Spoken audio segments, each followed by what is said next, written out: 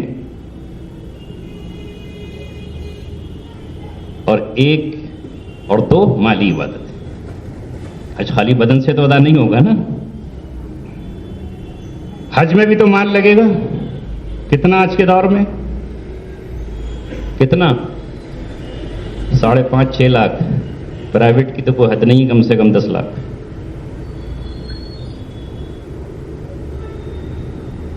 تو دنیا یہ نہ سمجھے اور ہم خود یہ نہ سمجھیں کہ اللہ تبارک و تعالی جب اسلام کی بنیاد 4 چیزوں پر 5 چیزوں پر رکھی ہے تو ایک نماز ہے اور دوسرا زکوٰۃ ہے، تیسرا روزہ ہے، جس سے روحانیت کو جیلا ملے، جس سے روحانیت اعلیٰ مقام پر پہنچے۔ اس امت کی روحانیت روزہ ہے، لہذا روزے سے روحانیت ہماری اعلیٰ درجے کی ہو۔ اسلام ہمیں طہارت سکھاتا ہے، پاکیزگی سکھاتا ہے، تزکیہ سکھاتا ہے۔ طلبہ اس کو غور سے یاد رکھیں کہ اسلام تزکیے کی، صفائی کی بات کرتا ہے، لیکن آج پہلے ہی منزل پر اور پہلے ہی مرحلے میں ہم زیرو ہیں، یعنی ہم نے طہارت کو، پاکی کو، صفائی کو دوسروں کے حوالے کر دیا ہے۔ دنیا کی وہ قومیں جو پاکی کا مفہوم نہیں سمجھتی، طہارت کا مطلب نہیں سمجھتی، وہاں پر صفائی ہے، ستھرائی ہے، اور ہمارا قرآن ہم سے یہ کہتا ہے، اور ہماری ہر کتاب چاہے وہ فقہ کی کتاب ہو، وہ شروع ہوتی ہے کتاب الطہارت سے، اس لیے کہ بغیر وضو کے نماز نہیں ہو سکتی، اور بغیر غسل کے نماز نہیں ہو سکتی بعض حالات میں، اور بغیر ہم وضو کیے قرآن نہیں پڑھ سکتے ہیں۔ ہمیں پاکی بتائی گئی، نجاست غلیظہ یہ ہے اور نجاست خفیفہ یہ ہے، کن پرندوں کی بیٹ پاک ہے اور کن کی ناپاک ہے، کون سے جانوروں کا چھوٹا پاکیزہ ہے اور کن کا ناپاک ہے، اور کون سا جانور نجس العین ہے اور کون سا نجس العین نہیں ہے، کس کی رال لگ جانے سے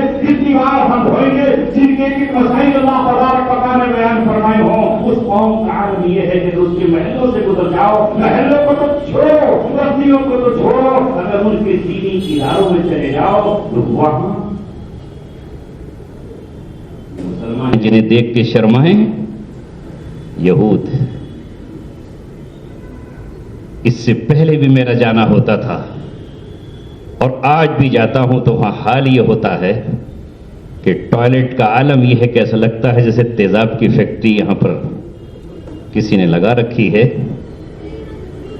اور کیمیکل شاید تیار ہوتا، کوئی صفائی ستھرائی نہیں، اور بے حسی کا یہ عالم۔ احساس ختم ہو چکا ہے کہ کتنے ٹوائلٹ ایسے ہیں جن کی اندر سے کنڈی ہی نہیں ہے، کنڈی ہی نہیں، 5 روپے میں لگ جائے گی، 6 روپے میں لگ جائے گی۔ یہ حال ہے جہاں پڑھایا جاتا ہے ان اللہ یحب التوابین ویحب المتطہرین، اللہ تبارک و تعالیٰ توبہ کرنے والوں کو، اللہ کی طرف متوجہ ہو جانے والوں سے محبت کرتا ہے، اور کس سے محبت کرتا ہے؟ پاک رہنے والوں سے۔ اس لیے تو ہمیں حکم دیا گیا استنجے کا، اس لیے ہمیں طہارت کا حکم دیا گیا کہ پانی میسر نہ ہو تو پھر ہم مٹی سے تیمم کر لیں۔ اور مسجد قباء کے نمازیوں کی جو تعریف بیان کی گئی قرآن میں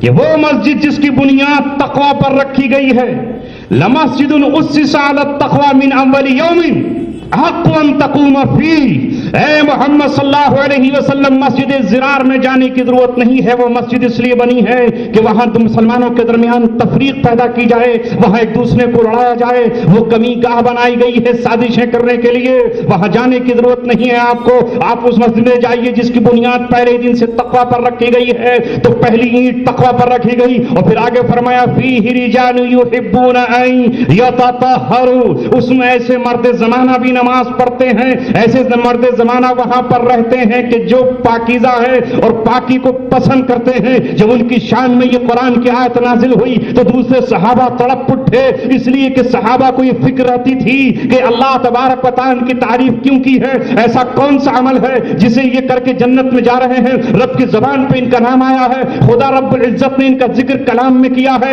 صفات کے طور پر کیا ہے, تاکہ وہ عمل ہمیں بھی پتا چل جائے. وہ اس طرح اس چیز کے متلاشی رہتے تھے, اس جستجو میں جیتے تھے, اور وہ چاہتے تھے کہ ہمیں بھی وہ عمل پتا چل جائے تاکہ اللہ تبارک و تعالیٰ کے محبوب اور پسندیدہ بندوں میں ہم بھی شامل ہو جائیں. وہ نیکیوں کی طرف سبقت کرنے والے تھے. السابقون السابقون اولئک المقربون, جو آگے بڑھنے والے ہیں وہی تو اللہ تبارک و تعالیٰ کے مقربین ہیں. اس لیے وہ آگے بڑھتے. کوئی بھی نیکی کا مرحلہ تھا, آپ نے پڑھا ہے کتابوں میں, اور یہاں رکھی ہے یہ ممبر پر فضائل اعمال. اس میں ہم نے واقعات سنے ہیں اور ہم سنتے رہے ہیں کہ نبی پاک صلی اللہ علیہ وسلم ایک مرتبہ پوچھتے ہیں کہ آج کی رات کون پہرے داری کرے گا, تو ایک صحابی کھڑے ہو جاتے ہیں. پھر دوبارہ آپ پوچھتے ہیں, وہی صحابی نام بدل کر پھر کھڑے ہو جاتے ہیں. پھر پوچھتے ہیں کون پہرے داری کرے گا, یہی صحابی پھر کھڑے ہو جاتے ہیں. تیسری مرتبہ نبی پاک صلی اللہ, دیکھیے کیا جذبہ ہے, کیا چیز ہے کہ میں کیوں نہ سبقت آگے کروں.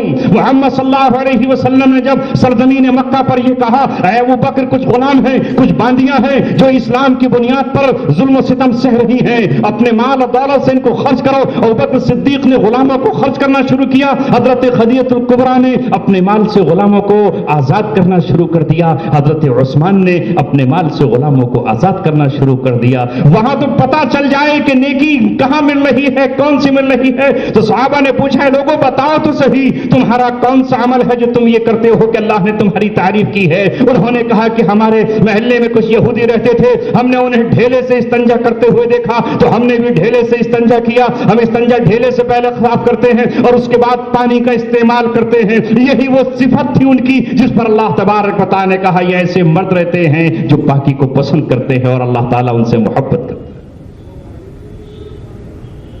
ہم سوچیے تو صحیح, جو میں کہہ رہا ہوں یہ حال ہے ہمارا. اللہ نظیف یحب النظافہ, اللہ تبارک و تعالیٰ صاف ستھرا ہے اور اللہ رب العزت صاف صفائی ستھرائی کو پسند کرتا ہے. اسی لیے جب پہلے زمانے میں دین کی تبدیلی ہوئی اور دین عیسائیت میں یہ کہہ دیا گیا کہ جو جتنا گندا رہے گا اتنا ہی اللہ کو محبوب ہے, جو جتنا اپنے بدن کو تھکائے گا اتنا ہی محبوب ہے, جو اللہ تبارک و تعالیٰ کے لیے غسل بھی نہ کرے اللہ اس سے راضی ہوگا. وہ مہینوں مہینوں غسل نہیں کرتے, کنگھا نہیں کرتے اور اپنے سر میں تیل نہیں ڈالتے. تو عالم کے تاجدار صلی اللہ علیہ وسلم نے آ کر کہا کہ جمعے کے دن کم سے کم ایک ہفتے میں تو غسل ہو جانا چاہیے. یہ مستحب قرار پایا. سنت, خوشبو سنت قرار پائی, نہیں کر پائی. اور یہاں تک آپ نے کہہ دیا کہ اگر تمہیں کوئی عطر تحفے میں دے تو منع بھی مت کرنا, کہ نہیں میرے پاس تو رکھا ہوا ہے, رکھ لو, یہ خوشبو اتنی عام کرو. ناخن تراشو, لبوں کو تراشو. ایک شخص آیا نبی پاک صلی اللہ علیہ وسلم کے پاس, بال بکھرے ہوئے ہیں, وہ داڑھی بکھری ہوئی ہے, منتشر ہے. آپ نے فرمایا کیا اس کے پاس کنگھا بھی نہیں تھا کہ یہ کم سے اپنے بالوں کو درست کر لیتا؟ یہ ہے تمہارا پاکیزہ اسلام جسے آج ہم نے اپنی پشت کے پیچھے رکھ دیا, اور وہ تہذیب جو دنیا کی گندی اور ناپاک تہذیبیں ہیں انہیں ہم نے اپنے سینے سے لگا لیا. اللہ کے رسول صلی اللہ علیہ وسلم نے جو ہمیں دین اسلام دیا ہے وہ ہے دین اسلام. ان الدین عند اللہ الاسلام. اس میں اسلام نے یہ نہیں کہا کہ تمہیں مال نہیں کمانا ہے, تمہیں تجارت نہیں کرنا ہے, تمہیں منڈیوں میں نہیں بیٹھنا ہے, بلکہ آپ نے یہ کہا کہ اہل ایمان تم تجارت کرو. صحابہ کرام کی شان بیان کرتے ہوئے قرآن کہتا ہے رجال لا تلہیہم تجارت ولا بیع عن ذکر اللہ. اللہ تبارک و تعالیٰ کی یاد سے اور نماز سے ان کی خرید اور فروخت نہیں روکتی.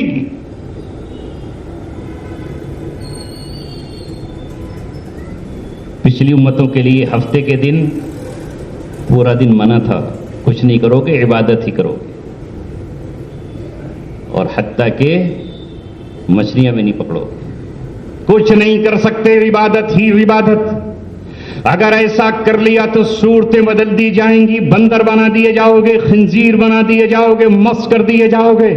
اور جب اس امت کا مرحلہ آیا تو جمعے کا دن اللہ تبارک و تعالی نے یہ نہیں کہا کہ فجر سے لے کر کے مسجد میں بیٹھ جانا اور بس مسجد سے اٹھنا نہیں اور مغرب کے بعد مسجد سے باہر قدم نکالنا ہے، کہا نہیں، اذا نودی للصلاۃ من یوم الجمعۃ فاسعوا الی ذکر اللہ وذروا البیع۔ بس جب پہلی اذان جمعے کی کہہ دی جائے تو اس وقت تجارت چھوڑ دو، دکان میں ہو تو اسے بند کر کے آ جاؤ، شٹر گرا کر آؤ، کھیت میں ہو تو ہل اور بیل اپنے چھوڑ کر کے چلے آؤ، اگر مزدور ہو تو اجازت مانگ لو کہ میں نماز کے لیے جا رہا ہوں، اذان ہو چکی ہے، اور بس اس وقت خرید و فروخت کو چھوڑ دو، وسعوا الی ذکر اللہ، اور اب اللہ کی یاد کے لیے جمعے کے دن مسجدوں میں حاضر ہو جاؤ۔ فاذا قضیت الصلاۃ فانتشروا فی الارض، جب نماز سے فارغ ہو جائے تو اب کیا کرو؟ منتشر ہو جاؤ۔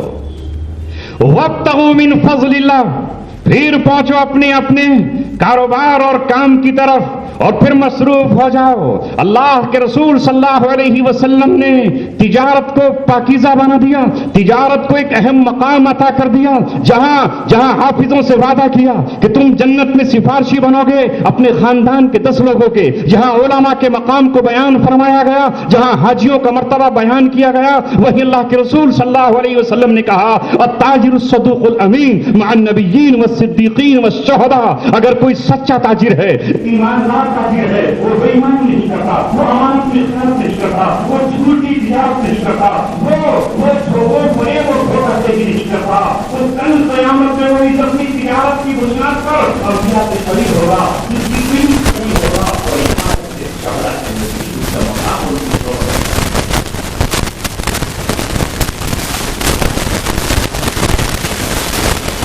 یہ سب نبی اکرم صلی اللہ علیہ وسلم نے بیان فرمایا۔ آپ نے فرمایا کہ میرا ماننے والا لینے والا نہ ہو بلکہ دنیا کو بانٹنے اور تقسیم کرنے والا ہو۔ فرمایا الید العلیا خیر من الید السفلا، اوپر والا ہاتھ نیچے والے ہاتھ سے بہتر ہے۔ مسلمان اپنی جوڑی پر بیٹھا ہو، اپنے دروازوں پر بیٹھا ہو، لوگ اس کے پاس آ رہے ہوں اور وہ سوال کر رہے ہوں اور یہ ان کو نواز رہا ہو، وہ کچھ مانگ رہے ہوں یہ ان کو دے رہا ہو، کوئی کپڑا مانگے تو اسے دے دے، اگر کوئی نوٹ مانگے سواری مانگے یہ اس کو نواز رہا ہو، کوئی بیج مانگے تو اس کو عطا کر رہا ہو، روٹی کا سوال کر دے تو اس کو دے رہا ہو، اور دینے والا کب بنے گا؟ یہ جب وہ منڈل کی ہو، شفاقت ہو، کاہلی نہ ہو، سست نہ ہو۔ اسی لیے اسلام نے کہا کہ سن سکا حرام، جوا حرام، اس میں محنت نہیں ہوتی، محنت کی اسی کا اچھالا، صاحب کا ادھر گر گیا تو میرا ادھر گرا ہوا۔ انٹرنیٹ پر بیٹھے آج کے دور میں لگا دیا، اگر وراٹ کوہلی جیت گئے تو 1 لاکھ آپ کے، ہار گئے تو میرے، یہی تو ہے۔ اس لیے نبی اکرم صلی اللہ علیہ وسلم نے پناہ مانگی، اللہم انی اعوذ بک من الکسل، اے اللہ میں سستی سے پناہ مانگتا ہوں، والجبن، اور میں بزدلی سے بھی پناہ مانگتا ہوں۔ کاہلی اور سستی سے اللہ کے رسول پناہ مانگ رہے ہیں۔ یہ کاہلی اور سستی ہی ہے جو انسان کا وقت نہیں گزرنے دیتی۔ ایک مزدور کو فرصت نہیں ہوتی، ایک تاجر کو فرصت نہیں ہوتی، ایک آٹو رکشہ والے کو فرصت نہیں ہوتی۔ اگر فرصت ہوتی ہے تو اسے جو بیکاری کی زندگی گزار رہا ہے، بیزاری کی زندگی گزار رہا ہے، اس چوک پر بیٹھا ہے، اس چوراہے پر بیٹھا ہے، تو وقت اپنا کہاں سے کاٹے گا؟ ایک بے روزگار اور ملا، ایک بیکار اور ملا، اور دونوں بیٹھ کر کے تاش کے پتے کھیل رہے ہیں یا چوسر کھیل رہے ہیں یا شطرنج کھیل رہے ہیں۔ اسی نبی پاک صلی اللہ علیہ وسلم نے شطرنج کو، چوسر کو حرام قرار دے دیا۔ جو محض کسی بغیر شرط کے بھی اگر کھیلتا ہے تو ایسا ہے جیسے اس نے خنزیر کے خون سے اپنے ہاتھ کو رنگ لیا۔ مگر آج اس گئے گزرے دور میں اگر آپ سے کہوں تو گجرات والوں ہنسو گے، تو نام لوں گا تو ان کی غیبت ہو جائے گی۔ ختم قرآن کے موقع پر اپنے ہی دہلی میں ایک علاقے میں گیا، تو اس مسجد کے جو متولی صاحب تھے ان کے بارے میں بتایا گیا کہ یہ شطرنج کے ماہر ہیں، چوسر کے ماہر ہیں اور مسجد کے متولی ہیں۔ غضب تو یہ ہو گیا کہ انہوں نے ختم قرآن کی تقریب سے پہلے خود یہ کہا کہ بھائی آپ جانتے ہو کہ میں شطرنج کا کتنا بڑا کھلاڑی ہوں اور کتنا بڑا ماہر ہوں۔ عوام سب کچھ ٹک ٹک دیدم دم نہ کشیدم، کوئی کہنے بھی تیار نہیں۔ منع کیا، اس لیے فرمایا یا ایھا الذین آمنوا انما الخمر والمیسر والانصاب والازلام رجس من عمل الشیطان فاجتنبوہ لعلکم تفلحون۔ اے ایمان والو، بات ان سے نہیں ہو رہی جو ایمان کی حدود میں داخل نہیں ہوئے، ان کو تو پہلے دعوت ایمان کی دی جائے گی، جب اسلام میں داخل ہو جائیں گے تو خوبیاں سب پتہ چل جائیں گی۔ انہیں تو اسلام کی اور ایمان کی دعوت دو، پھر ان سے کہو کہ کیسی گھنیری چھاؤں ہے اسلام کے درخت کی، کتنا میٹھا اور عمدہ پانی ہے اسلام کے چشمے اور کنویں کا، اور کتنی بہترین اصول اور ضوابط ہیں اسلام کے، آؤ ادھر۔ لیکن اللہ نے یہاں کہا ہے ایمان والو، جب ایمان لے آئے ہو تو انما الخمر، یہ شراب اور جوا، اور خدا کے ساتھ کسی چھوٹے سے پتھر یا کسی کنکر کو شریک کر لینا، اور یہ جوا کھیلنے والے جو تیر ہیں، جو اس زمانے میں تیر سے کھیلا کرتے تھے، آج کے دور میں بہت سی شکلیں، یہ کیا ہیں؟ گندگی، رجسن، گندگی ہیں، من عمل الشیطان، شیطان کی ایجادات ہیں، ان سے اپنے آپ کو بچاؤ اور اپنے آپ کو دور رکھو۔ فاجتنبوہ لعلکم تفلحون۔ اگر تم نے اپنے آپ کو شراب سے بچا لیا، اگر تم نے اپنے آپ کو جوئے سے بچایا، اگر تم نے اپنے آپ کو شرک و بت پرستی سے بچایا، اگر تم نے اپنے آپ کو ان تیروں سے بھی بچایا، ان کو بھی گھر میں لے کر نہیں آنا ہے، تو یاد رکھو کہ تم کامیاب ہو جاؤ گے۔ اور اس کے بعد قرآن نے کہا کہ انما یرید الشیطان ان یوقع بینکم العداوۃ والبغضاء فی الخمر والمیسر وعن ذکر اللہ وعن الصلاۃ۔ شیطان چاہتا ہے کہ اس جوئے کے ذریعے اور اس شراب کے ذریعے تمہارے درمیان دشمنیاں پیدا کر دے، عداوتیں پیدا کر دے، ایک دوسرے کی گردن مروائے، ایک دوسرے سے ایک دوسرے کو بھڑائے۔ میرا تجھ پر پیسہ ہے کیوں نہیں دیتا؟ وہ کہے گا میں کہاں سے دے کر آؤں؟ ان سے ناراضگیاں ہو جائیں گی، دشمنیاں ہو جائیں گی۔ شراب کو جب شراب نہیں ملے گی تو چوری کرنے نکل جائے گا، اور جب چوری اسے نہیں ملے گی تو پھر کسی کا قتل کرے۔ میں جس علاقے میں رہتا ہوں، اللہ معاف کرے، دہلی میں، اس علاقے کا نام ہے جمنا پار، یعنی وہ جمنا ندی کے آگے کا علاقہ ہے، جمنا پار کہلاتا ہے۔ اس میں بہت سارے علاقے، جعفر آباد ہے، سیلم پور ہے، ویلکم ہے، اللہ اکبر، آبادی کے اعتبار سے مسلم ایریا، لیکن وہاں حال یہ ہے کہ مسلم قوم کے بچے 16 سال، 12 سال، 13 سال کی عمر سے لے کر کے 25-30 سال تک نشہ آور، گولیاں، اسمیک، شراب، جوئے میں، سٹے میں، قتل میں ملوث ہیں۔ جیل کے اندر سے گینگ چلانے والے بھی مسلمان، اپنے ان بچوں کو شکار کرنے والے 16-17 سال کی عمر کے بچوں کو شکار کرنے والے مسلمان، یہ فلاں ابن فلاں کا گینگ ہے اور یہ فلاں ابن فلاں کا گینگ ہے۔ اس طرح گینگواری کا عالم یہ ہے کہ ایک ایس ایچ او نے ابھی ایک وکیل صاحب سے کہا، جب وکیل صاحب نے یہ کہا کہ میرے ایک موکل کی آپ چارج شیٹ بھیج دیجئے، 3 مہینے ہونے جا رہے ہیں، کہنے لگا وکیل صاحب میں کیا کروں، میں تمہارے علاقے میں ہوں، ہر دن مجھے کسی بچے کے، کسی نوجوان کے قتل کا پنچنامہ بھرنا ہوتا ہے۔ تمہاری قوم کا عالم یہ ہے کہ کبھی اس گلی میں، کبھی اس گلی میں، کبھی اس محلے میں روزانہ قتل ہو رہا ہے، اور حال تمہاری بے حسی کا یہ ہے کہ یہاں لاش سڑک پر تڑپ رہی ہوتی ہے، ماں اس پر وبیلا کرتی ہے، بہنیں اپنی بال بکھیرے ہوئے مرثیہ پڑتی ہیں، باپ پچھاڑے کھاتا ہے، اولادیں روتے روتے ان کا حلق سوکھ جاتا ہے، اور تمہارے مسلم نوجوانوں کا عالم یہ ہے کہ وہ برابر میں بیٹھے ہوئے کوئی نہاری کھا رہا ہے، کوئی کباب کھا رہا ہے، اور کوئی چائے پی رہا ہے، اور کسی کو احساس تک نہیں کہ یہاں قتل ہو گیا۔ اس نے پھر یہ کہا کہ اگر ہمارے محلوں میں کوئی ایک قتل ہو جائے ہمارے علاقوں میں تو سال سال بھر تک اس کی دھمک سنائی دیتی ہے کہ فلاں کا قتل ہو گیا۔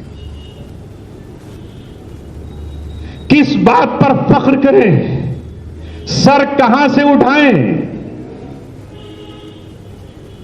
16 سال کے بچے اس امنگ میں ہیں کہ بس کوئی بھی ایک آدمی مل جائے اسے قتل کر دیں اور ہمارا نام ہو جائے۔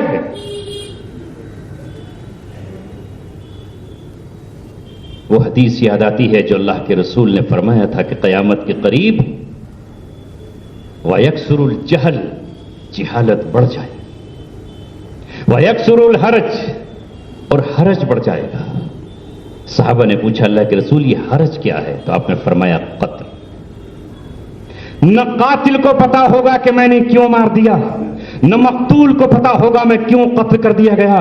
3 دن پہلے کا واقعہ ہے، ابھی سنبھل میں معاملہ چل رہا ہے، اور ادھر لکھنؤ میں ایک بیٹا اپنے باپ کے ساتھ اپنی 4 بہنوں کو لے کر جاتا ہے، جوان بہنیں ہیں، اور یہ کوئی وہ نہیں کہ جس کا نام رام چندر ہو، یہ مسلمان نام ہے، ارشد ہے، اپنی ماں کو قتل کرتا ہے، اپنی بہنوں کے ہاتھ کاٹ دیتا ہے، وہ 4 بہنیں تڑپ تڑپ کے ان کا خون بہ جاتا ہے، اور اس کی بغیرتی اور بے حسی اور ظلم و ستم کا عالم یہ ہے کہ پھر ویڈیو بناتا ہے، اور اس ویڈیو پر یہ کہتا ہے کہ میں نے اپنی بہن کو قتل کیا ہے، اپنی ماں کو قتل کیا ہے، اور میں اس کی ویڈیو بنا رہا ہوں، اور تھانے میں جا کر کے پولیس کے سامنے سرنڈر ہو جاتا ہے۔ جس معاشرے میں یہ ہو رہا ہو وہ معاشرہ کیا کہیں سر اٹھانے کے قابل ہے؟ کیا وہ کہیں اپنے آپ کو دکھانے کے قابل ہے؟ کیا وہ کسی دوسرے سے کہنے کے قابل ہے کہ اسلام کی سرحدوں میں داخل ہو جاؤ؟ اے امت مسلمہ کہاں سے کہاں پہنچ گئے ہو؟ ایک طرف یہ عالم ہے کہ وہ بچیاں پوچھ رہی ہوں گی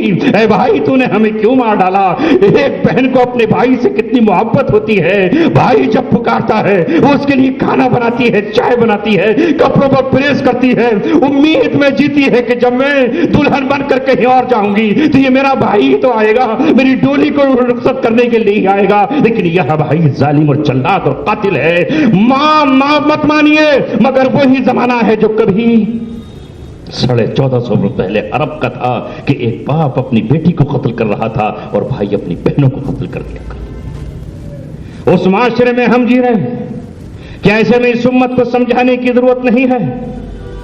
1 گھنٹے میں مضمون پورا نہیں ہوتا، 1 گھنٹہ تو قتل کی مذمت کے لیے چاہیے، 1 گھنٹہ تو سود کی مذمت کے لیے چاہیے، 1 گھنٹہ تو شراب کی مذمت کے لیے چاہیے۔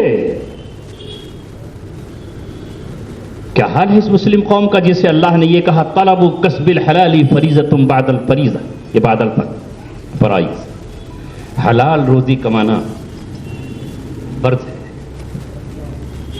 نماز کو فرض جانا نا ہم نے، حج کو فرض جانا، روزے کو فرض جانا، حلال روزی کمانا بھی فرض ہے ان 4 فریضوں کے بعد۔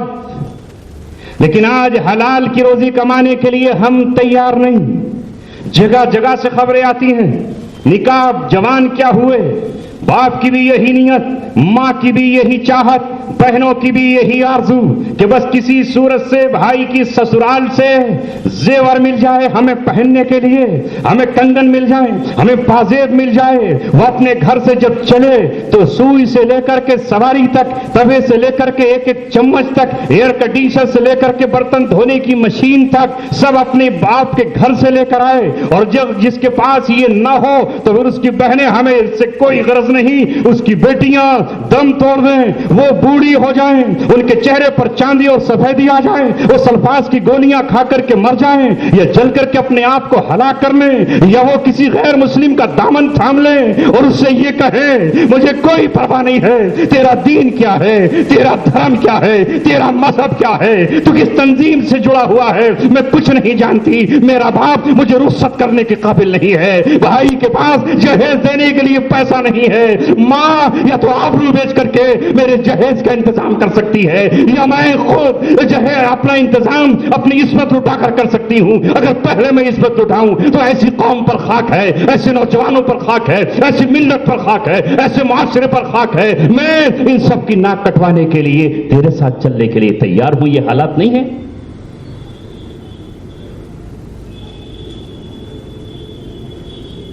کس نے کیا ہے یہ؟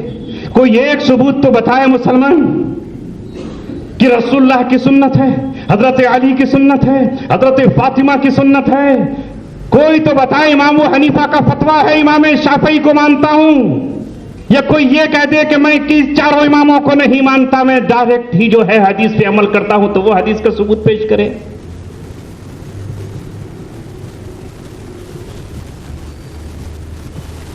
ابھی کا ایک حقیقی واقعہ آپ کو بتاتا ہوں۔ بچی عالمہ ہے، ماں باپ نے اس کو عالمہ بنایا، اس کے بعد رشتہ ڈھونڈنے چاہیے، سب جگہ ڈیمانڈ ہے، سب جگہ چاہت ہے۔ اب ہر شخص چاہتا ہے کہ میری بچی اچھے گھرانے میں چلی جائے، کھاتے پیتے گھرانے میں۔ پتہ چلا ماں فلاں عالم دین فلاں خلیفہ صاحب سے بیت ہے، نام کھولوں گا تو اس علاقے میں پھر میری پکڑ ہو جائے گی نا، اور تم جاؤ گے بھی نہیں وہاں پوچھنے کیا ہوا آج۔ خوش ہو گئے، ماں تک بیت ہے، بھائی کا پاجامہ ٹخنوں سے 4 بالشٹ اوپر ہے، کیا جو سنت پہ پاجامہ بھی ٹخنوں سے اوپر رکھ رہا ہو، چہرے پر خوبصورت حسین داڑھی۔ یہ بچہ ڈاکٹر ہو کر آیا ہے، جو خود ڈاکٹر ہوا ہے اسے کیا ضرورت ہے؟ رشتہ کیا، اب رشتہ چڑھانے کے لیے رشتہ دار آئیں گے، پتا چلا کہ 150 لوگ رشتہ چڑھانے کے لیے آئے ہیں۔ ایسا لگا کہ یہ بھوکے ننگوں کا کوئی گروہ تھا، چیل کووں کی طرح، جو انتظار میں تھا کہ کہاں گوشت پکے گا، کہاں مرغا تیار ہوگا، کہاں بکرا تلا جائے گا۔ وہاں پہنچے، 8 لاکھ روپے منگنی ہی میں اٹھ گئے۔ آپ کو کہ 8 لاکھ اٹھ جاتے تو صبر تاب ہوتا ہے۔ نکاح سوچ کر سب کچھ دے دیا، خالاؤں نے مدد کی، ہم زلفوں نے مدد کی، کھانے کھلانے کا انتظام لڑکی کے بھائیوں نے کیا، جسے پتہ نہیں آپ کے یہاں کیا کہتے ہیں، ہمارے یہاں اسے بھات کہتے ہیں۔ کیا کہتے ہیں؟ بھات سمجھتے ہو؟ چاول، وہ خالی چاول نہیں ہوتے، وہ پورا کھانا دیا جاتا، وہ انہوں نے دے دیا 4-5 لاکھ، وہ بھی 4-5 لاکھ کا ہے، سب کچھ ہو گیا۔ نکاح سے پہلے پتہ نہیں چل رہا ہے کہ کسی سے کہنا مت، نکاح کے بعد یہ راز کھلا کہ 20 لاکھ روپے کیش چاہیے۔ اگر 20 لاکھ روپے آج پہنچاتے ہو تو پرسوں بارات آ جائے گی، ورنہ آپ اپنا نکاح بچی کا کہیں اور کر لیجئے گا، ہمارے لیے تو 30 لاکھ والے تیار۔ مسجد میں اللہ کے گھر میں بیٹھا ہوں، یہ حالات پیش آئے، آ رہے ہیں۔ اب ایک باپ کیا کرے، اس کا چچا کیا کرے؟ اے مسلمانوں، تمہیں آگے بڑھ کر یہ پیش کرنا چاہیے تھا کہ ہمارا دین اتنا آسان ہے کہ نکاح پر 1 روپیہ خرچ نہیں ہوتا۔ محمد عربی صلی اللہ علیہ وسلم نے اپنی بیٹی، اپنے جگر کے ٹکڑے، جنتوں کی عورتوں کی سردار حضرت فاطمہ کا جب نکاح کیا تو حضرت علی سے کچھ نہیں منگایا، بلکہ نہ کوئی شخص لینے کے لیے آیا۔ حضرت علی کو یہ بھی نہیں کہا کہ کوئی سواری اونٹ سوار ہو کر کے آؤ، بلکہ آپ اپنی بیٹی کو لے کر خود حضرت علی رضی اللہ تعالیٰ عنہ کے پاس پہنچ گئے اور بیٹی کو رخصت کی۔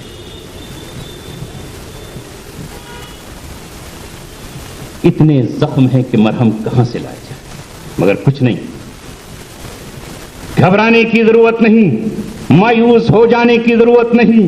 میں اکیلا ہی چلا تھا جانب منزل، مگر لوگ آتے گئے اور کارواں بنتا گیا۔ آپ اکیلے اٹھو، ایک چراغ اکیلا ہوتا ہے اور وہی اندھیروں سے لڑنے کی کوشش کرتا ہے، اندھیرے کو جتنی وہ کاٹ سکتا ہے کاٹتا ہے۔ جب رات کا سورج، شام کا سورج ڈوب جاتا ہے تو مغرب میں آپ نے دیکھا ہوگا کہ سارے ستارے ایک ساتھ نہیں نکلتے، سب سے پہلے ایک تارا نکلتا ہے اور وہ رات کے اندھیریوں سے لڑنے کی کوشش کرتا ہے اور دوسرے تاروں کو آواز دیتا ہے، میں چمک آیا ہوں زمین والوں کے لیے روشنی کا انتظام کرنے کے لیے۔ ادھر آسمان پر ستارہ نمودار ہوتا ہے، ادھر زمین پر جگنوں کو اللہ تبارک و تعالیٰ چمک عطا کرتا ہے۔ ادھر کوئی بوڑھی ماں اپنا چراغ روشن کرتی ہے اور کسی مسافر کے لیے قندیل کو روشن کیا جاتا ہے۔ اس طرح تمہیں آگے بڑھ کر کے اپنی سچائیوں کو پیش کرنا ہے، یہ جتنی سماج کی اور یہ جو برائیاں ہیں ان برائیوں کو دور کرنا ہے۔ رب دو جہاں کی قسم، اگر کوئی تمہارا ساتھ نہیں دے گا تو اللہ تبارک و تعالیٰ تنہا قیامت میں تمہیں ایک امت کی شکل میں کھڑا کر دے گا۔ ابراہیم تنہا تھے، اکیلے تھے، ان کو قرآن نے کہا انہو کان امتن قانتن للہ حنیفا، وہ اکیلا ایک امت تھا اور دنیا نے چاہا کہ اس کا نام مٹ جائے، اسے جلا دیا جائے، اسے خاک کر دیا جائے، مگر اللہ تعالیٰ نے کہا نہیں، وَتَرَكْنَا عَلَيْهِ فِي الْآخِرِينَ، بعد والوں میں بھی ہم اس کے ذکر کو باقی رکھیں گے، اور ہم نے باقی رکھا۔ یا ہماری مائیں بہنیں اور بیٹیاں آئی ہوئی ہیں، یہ میرا پیغام ان مردوں ہی کے لیے نہیں ہے، مفتی طاہر صاحب کی برکت سے آپ تک بھی پیغام پہنچ رہا ہے۔ آپ بھی حضرت خدیجہ کی بیٹیاں ہیں، آپ بھی حضرت عائشہ کی بیٹیاں ہیں۔ حضرت خدیجہ اگر غلاموں کو آزاد کرتی تھی تو آج بھی تمہیں غریبوں مسکینوں کی مدد کرنا چاہیے۔ حضرت خدیجہ نے اپنی دولت حضرت محمد صلی اللہ علیہ وسلم پر نچھاور کر کے کہا تھا یتیموں کے لیے دسترخوان لگاؤ، تو تمہیں بھی لگانا چاہیے۔ مسکینوں کو آپ کپڑے پہناؤ، تو آپ کو بھی یہ کام انجام دینا چاہیے۔ انہوں نے برائیوں سے روکا تھا، آپ کو بھی برائیوں سے روکنا چاہیے۔ آپ حضرت فاطمہ کی بہن ہیں، تو اگر ان کے سر پر حیا کی چادر تھی اور غیرت کے دوپٹہ ان پر تھا تو تمہارے سر سے دوپٹہ نہیں اترنا چاہیے۔ اگر ان کے ہاتھ میں قلم تھا تو تمہارے ہاتھ میں بھی قلم آنا چاہیے۔ اگر ان کی زبانوں پر حدیث تھی تو تمہاری زبانوں پر بھی حدیث آنی چاہیے۔ میں نے کل بھی یہ بات کہی اور آج پھر آپ سے کہتا ہوں کہ بہت ضرورت ہے علم کے چراغ روشن کرنے کی، جہالت سے لڑنے کی۔ بہت ساری معاشرے کی برائیاں ہیں، ان تمام برائیوں سے اگر ہم متحد ہو جائیں تو ان کی حیثیت کیا ہے؟ اپنے آپ کو اللہ کی امانت سمجھتے ہوئے، اس ہاتھ کو، ان آنکھوں کو اللہ کی امانت سمجھتے ہوئے استعمال کر۔ کیا محبت تقسیم نہیں کر سکتے؟ تمہارے نبی نے نفرت کے بازاروں میں اور نفرت کے دور میں محبت کا پیغام دیا۔ اپنوں سے محبت، بیگانوں سے محبت، عورتوں سے محبت، یتیموں سے محبت۔ ایک یتیم کو اگر آپ نے دوسرے بچوں سے جدا و الگ کھیلتے ہوئے دیکھا تو آپ یوں ہی نہیں گزر گئے کہ ہوگا کسی کا بچہ، مجھے کیا کرنا ہے، بلکہ آپ نے وجہ پوچھی، اے میرے لال، اے میرے لفت جگر، اے میرے نور نظر، اے امت کے ایک فرد، یہ سارے بچے اپنے کھلونوں سے کھیل رہے ہیں، تو اکیلا کیوں بیٹھا ہوا ہے؟ تیرے چہرے پر مایوسی کیوں ہے؟ تیری پیشانی پر دکھ کے آثار کیوں ہیں؟ تو کیوں نہیں مسکرا رہا؟ تو کیوں نہیں کھیل رہا؟ تو اس بچے نے کہا ان سب کے باپ ہیں، ان سب کے بھائی ہیں، ان کے باپ نے ان کو کھلونے دیے ہیں، میرا باپ نہیں ہے، وہ کھلونا میرے لیے ماں کہاں سے لے کر آئے؟ غربت کا دور ہے، میں یہ سوچ کر آیا تھا کہ میرے ہی تو ہم جنس ہیں، ہم ہنس رہے ہیں، اپنے ساتھ کھیلنے دیں گے، مگر یہ کہتے ہیں کہ تیری گیند نہیں ہے، تیرے پاس یہ چیز نہیں ہے، چل ہٹ، تو الگ بیٹھ جا، تجھے کھیلنے کا اختیار نہیں ہے۔ میں مایوس اپنے باپ کو یاد کر رہا ہوں۔ محمد صلی اللہ علیہ وسلم نے اس یتیم کا ہاتھ پکڑا، اسے گود میں اٹھایا، کاندھے پر بٹھایا، حضرت عائشہ سے کہا اسے کپڑے پہنا دیجئے، اسے حسن اور حسین کے کپڑوں میں سے کوئی کپڑا پہنائیے۔ عیدگاہ کی طرف محمد صلی اللہ علیہ وسلم نکلے تو کاندھے پر آپ کے حسن اور حسین کے ساتھ یہ یتیم بھی تھا۔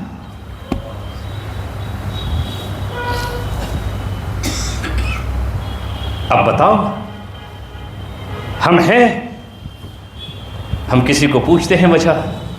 میں آپ کو دعوت دیتا ہوں، اللہ تبارک و تعالی نے آپ کو کسی کو زبان دی ہے، کسی کو علم دیا ہے، کسی کو ہنر دیا ہے، کسی کو فن دیا ہے، اور اپنی صلاحیتوں کا استعمال کرنا شروع کر دیجئے۔ اللہ کے رسول صلی اللہ علیہ وسلم نے یہی نہیں کہا کہ محض مال سے مدد کی جا سکتی ہے، نہیں، مال سے نہیں بلکہ زبان سے بھی مدد کی جا سکتی ہے۔ کیا ہم مسکرا نہیں سکتے؟ کیا فرمایا نبی پاک صلی اللہ علیہ وسلم نے کہ محض ایک مسکراہٹ اپنے مومن بھائی کو دیکھ کر کے صدقہ ہے؟ مگر ہمارا تو چہرہ چڑھا ہوا رہتا ہے، تھوتڑی پر 12 بج رہے ہوتے، کیا مجال کہ ہم مسکرا بھی دیں؟ اور سلام کے لیے تو پھر 10 من کی زبان ہلانی پڑے گی۔ یہ تو حال ہے ہمارا۔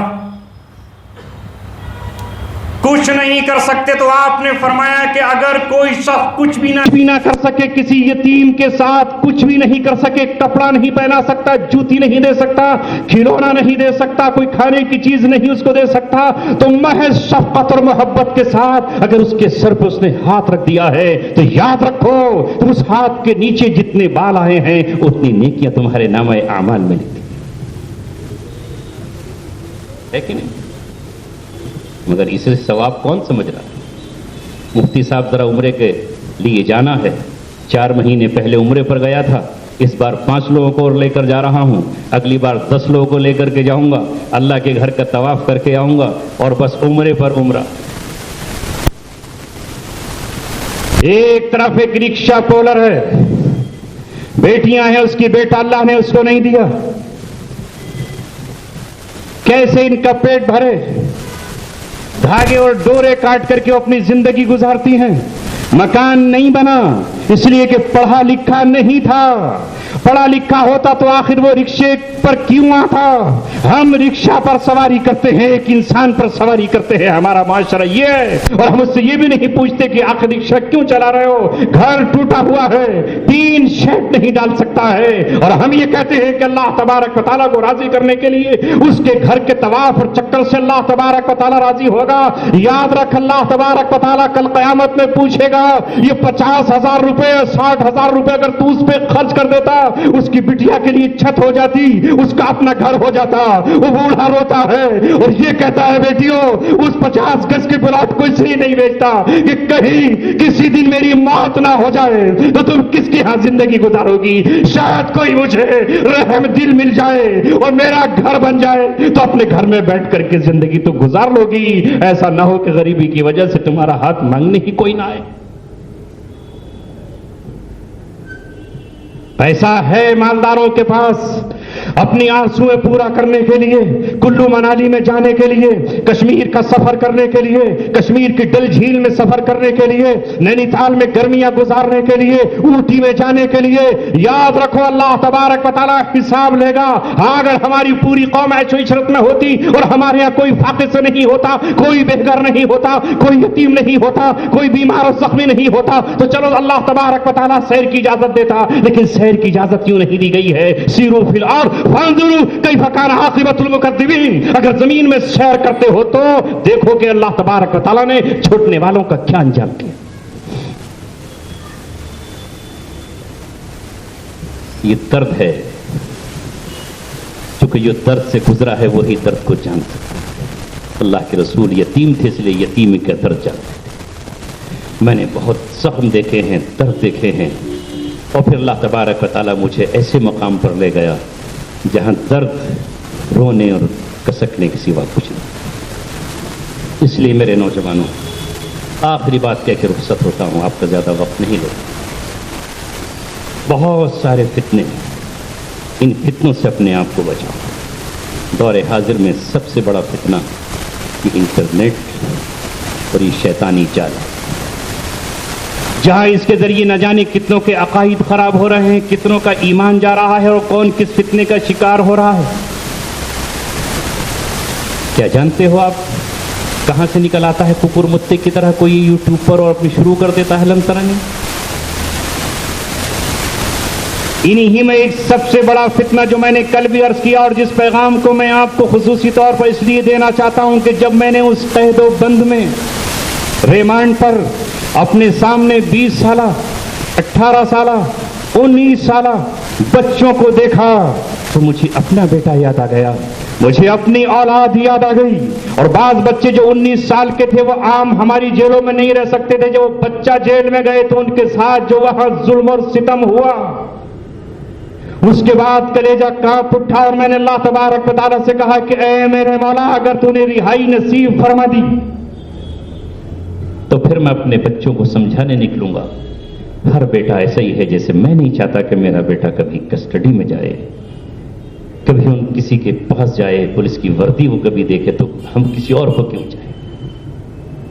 اس لیے خاص طور پر اس موبائل کے ذریعے سے نوجوان پھنس جاتے ہیں اور شکار ہو جاتے ہیں، کبھی جذباتیت کا شکار، کبھی کم عقلی کا شکار، کبھی خالص اخلاص کا شکار کی فلاں شخص ہمیں لٹریچر دے رہا ہے. تمہیں کیا پتا وہ کون ہے, کہاں بیٹھا ہے, اس سے تمہاری کیا محبت ہے. میں نے کئی بار کہا ہے کہ تمہارا سب سے بڑا محسن اگر اس روئے زمین پر اللہ اس کے رسول کے بعد ہے تو تمہاری ماں اور تمہارے باپ. میں لکھنؤ گیا NIA کے آفس میں, آنے کے بعد کی بات بتا رہا ہوں. مجھے بلایا ان لوگوں نے اور بلا کر کہا کہ اب پھر سنا ہے تقریریں کر رہے ہیں آپ, ذرا سنبھل کے تقریر کرنا, کیونکہ آپ کے 7 سال اسی وجہ سے گزرے. انہوں نے پھر یہ کہا کہ اپنے قوم کی اصلاح کی طرف توجہ دلائیے. معاشرہ جس طرف جا رہا ہے یہ علم نہیں ہے, جہالت ہے, شراب ہے. میں نے کہا بالکل, اسی کو میں نے محسوس کیا ہے وہاں جو میں نے ریشو دیکھا مسلمانوں کا. چند ساتھیوں کے علاوہ وہاں مسلم نوجوان بغیر تمباکو کے اور بغیر اسمیک کے جی نہیں سکتے, سو نہیں سکتے تھے. اور ایک رات میں جو اسمیک کرنے کے لیے اسمیک دی جاتی تھی, شعیب نام کا ایک لڑکا دلی کا تھا, میں نے ان سے توبہ کرائی اور جیسے ہی میرا وہاں سے ٹرانسفر ہوا پھر اسمیک پیتا. میں نے پوچھا کہ کتنے کی ملتی ہے, مجھے تو پتہ نہیں. کہا ایک رات میں 6000 روپے کی پینا پڑتا. وہ ماں جو امیدوں میں تھی کہ یہ میرا بیٹا جب میں بوڑھی ہو جاؤں گی تو دوا لے کر آئے گا, میں کھانسوں گی تو میرے لیے کف سیرپ لے کر آئے گا, میں اگر بوڑھی ہو جاؤں گی تو میری آنکھوں کا آپریشن کرائے گا, میں دیکھنے کے قابل نہیں ہوں گی تو چشمہ مجھے دے گا, میں چلنے کے قابل نہیں ہوں گی تو اس کی کمر بچپن کی طرح جیسے میں نے اس کمر کو اٹھایا تھا مجھے سہارا دے گا. لیکن وہ بیٹا شعیب بظاہر نوجوان ہے لیکن جیل کی سلاخوں میں ہے, اسے ماں یہ بھی انتظام کر کے دے کہ 6000 روپے روز کے کم سے کم اسے دے. اگر وہ 6000 روپے اسے نہیں پہنچائے جائیں گے تو وہ پھر کسی کے پاس پیغام بھیجے گا, میں تیرے بچے کا قتل کر دوں گا اور اگلے دن تیرے بچے کی لاش ملے گی ورنہ میرے پیسے پہنچا دے. یہ حال دیکھ کر کے میں تڑپ اٹھا اور ہم نے یہ محسوس کیا کہ علم سے بھی ان بچوں کو آگاہ کرنا ہے. تو میں یہ عرض کر رہا ہوں کہ جب میں وہاں سے نیچے آیا تو میں نے وہاں ایک عورت کو بیٹھے ہوئے دیکھا, وہ عورت وہاں بیٹھی تھی, میں بھی وہاں نیچے آیا. اس ماں سے میں نے پوچھا کہ آپ کیوں آئی ہو؟ کہا کہ میں رات سے آئی ہوں, میرے بیٹے کو یہ لوگ اٹھا کر لے آئے ہیں, میں تڑپ رہی ہوں, یہاں پر بیٹھی ہوئی ہوں. میرا بچہ تو پینٹنگ کا کام کیا کرتا تھا, نہ جانے کہاں موبائل میں کس کے ساتھ جڑ گیا, نہ جانے کس سے چیٹنگ کرنے لگا, نہ جانے کس کے اکسامے میں آ گیا. اب میرا بیٹا اندر ہے, میں یہاں باہر بیٹھی ہوئی ہوں. مجھے اس وقت وہاں اپنی ماں یاد آئی کہ اگر اس کی جگہ میں ہوتا تو میری ان پڑھ ماں رامپور سے کیسے لکھنؤ پہنچتی, گرتی پڑتی وہاں پہنچتی اور دامن پھیلا کر یہ کہتی کہ میرا لال تم نے پکڑ لیا ہے, یہی تو کمانے والا تھا, یہ محض ایک مزدور تھا. میں نے اس ماں سے پوچھا کہ کیا ہو رہا ہے, کہا کچھ پتا نہیں ہے کیوں اٹھا کر. میں سمجھ گیا کہ موبائل پر کسی ISI کے شخص سے جڑ گیا ہوگا. ان کا کیا کام ہے, تو ہندوستان کے مسلمان ان کی نظر میں بیل بکری اور مرغی اور چوزے ہیں, اس کے استعمال کر لو. ہمارا دشمن ملک ہے اور یہاں کے مسلمان بھی ایسے ہی ہیں.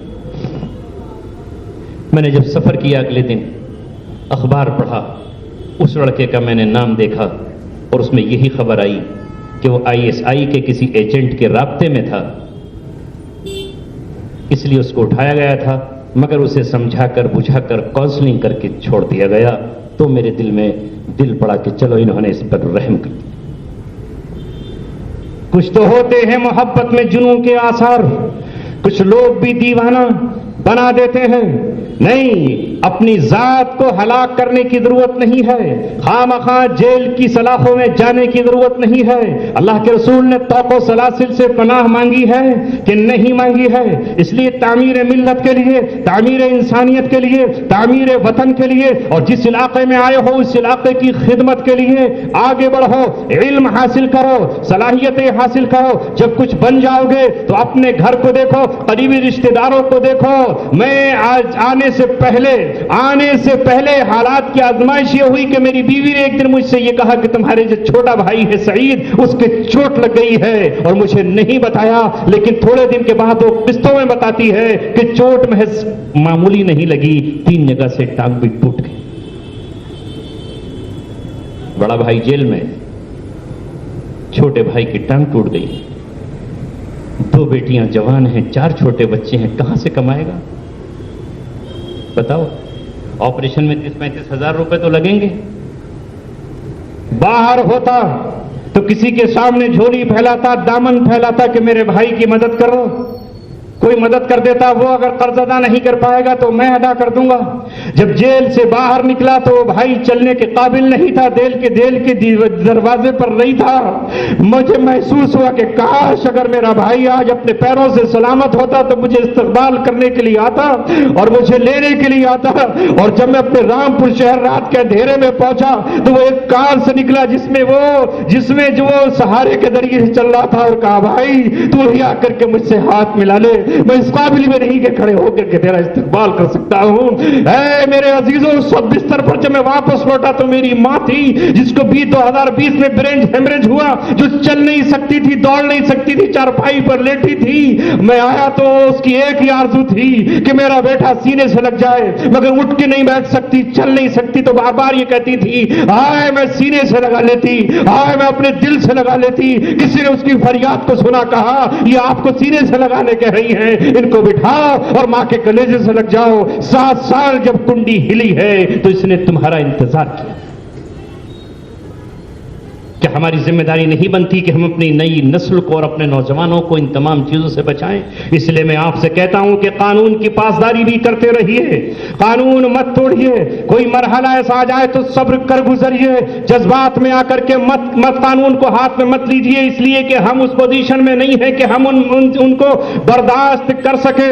اور اللہ کے رسول نے فرمایا فاصبر کما صبر اولو العزم من الرسل, لہذا جس طرح سے اولو العزم پیغمبروں نے صبر کیا ہے اسی طرح سے صبر کیجئے. تمہارا صبر آسمان کے پردوں کو ہلا دے گا, عرش اعظم اس سے کپ کپا اٹھے گا, اور اللہ تبارک و تعالیٰ پھر تمہارے صبر کا تمہارے مخالف سے جو انتقام لے گا اس کی کوئی انتہا نہیں. انہی الفاظ کے ساتھ وقت ہو چلا ہے. اللہ تبارک و تعالیٰ ہمیں عمل کی توفیق عطا فرما دے. اللہ تبارک و تعالیٰ ہمارے سر جذبوں کو زندہ کر دے. خیر اور نیک کے کام کرتے چلے جائیے. میں اس موقع پر حضرت مولانا حبیب صاحب دامت برکاتہم العالیہ کا شکر ضرور ادا کروں گا, اس لیے کہ یہ انہی کی بدولت پھر سے بزم سج سکی, اور 10 سال سے آنکھیں جو اس منظر کو دیکھنے کو ترس رہی تھیں, ان آنکھوں کو پھر سے اللہ کے گھر دیکھ کر کے قرار آیا. آپ طلباء سے خصوصی دعا کی درخواست ہے. جب میں طلباء کے بیچ کھڑا ہوتا ہوں تو ایسا لگتا ہے کہ ان کی وجہ سے میری مقصد ہو جائے گی, اور اللہ تبارک و تعالیٰ ان کی دعاؤں سے میرا بیڑا پار کرے گا. وما علینا الا البلاغ المبین.